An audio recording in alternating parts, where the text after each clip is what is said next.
Welcome, everyone. I am Dr. Subir Roy, and this video is towards project submission for the Machine Learning Foundations for Product Managers. In this project, we are required to build a model to predict the electrical energy output of a combined cycle power plant, which uses a combination of gas turbines, steam turbines, and heat recovery steam generators to generate power. We have been provided a set of 9,568 hourly average ambient environmental readings from sensors at the power plant.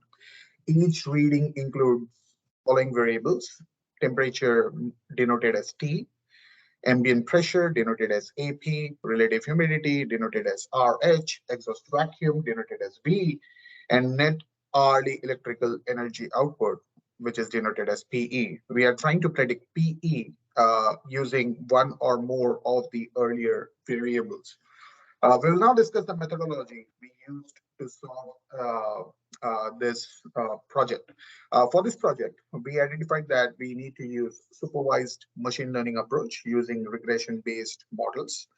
We used Excel spreadsheet as the tool for this project, and we divided raw data into three sets: training set, which includes 7,272 rows of data; validation set, which includes 1,914 rows of data; and test set, which includes 1,913 rows of data. So you see 20% of the data was kept aside for validation and 20% of the data was kept aside for the final test. And we used remaining for training various models. Okay. So based on initial data assessment, we developed and evaluated regression-based models built on following permutations and combinations of features. So the model one consisted of all the given variables, AT, V, AP, and RH. Model two focused only on AT. Model 3 used AT and V as the variables. Model 4 used AT, V, and RH as the variables. Model 5 used two variables, AT and RH, and Model 6 used two variables, V and RH. Each model was developed using the training set. We have 6 groups within training data set, each group comprising of 1,212 rows of data, each group for each model. So I'll quickly show you the Excel sheet what we used for developing this entire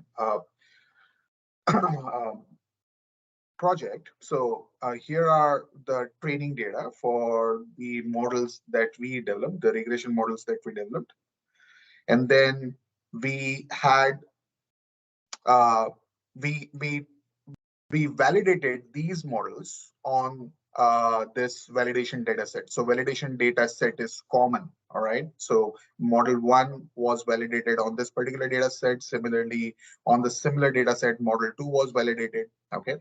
And that's how we kept on doing for all the models. We used R square as the output metric to compare model performance. And based on this evaluation, we found model one to be the most appropriate one. I'll show you how this model selection was done. So we used, as I said, we used R square as the primary output metric, and we realized that model one and model 4 were the ones which were giving highest of the R scores. And then we checked between model 1 and model 4, which would be the best to go ahead. And we compared metrics such as R square, multiple R, and adjusted R square. And again, through our validation data set, we found that model 1 performs better than model 4. And that's where we took model 1 as the final model, which will be then tested on the test data. Okay, and this is the result on the test data using model 1. So when we tested the performance of model 1 on test data, we found that the performance was consistent to what was found during the validation process. And with a consistent R square of more than 0.93, model 1 suggests that electrical energy output of a combined cycle power plant can be accurately predicted using a combination of temperature, ambient pressure, relative humidity, and exhaust volume. And the regression model equation comes out to be PE equals minus 2.005 into AT plus minus 0.22 into V plus minus 0.15 into RH plus 0.07 into AP plus 449 plus 96. So this is the final equation for predicting PE as the output using the variables for model 1. And so that's it from my end in terms of project submission.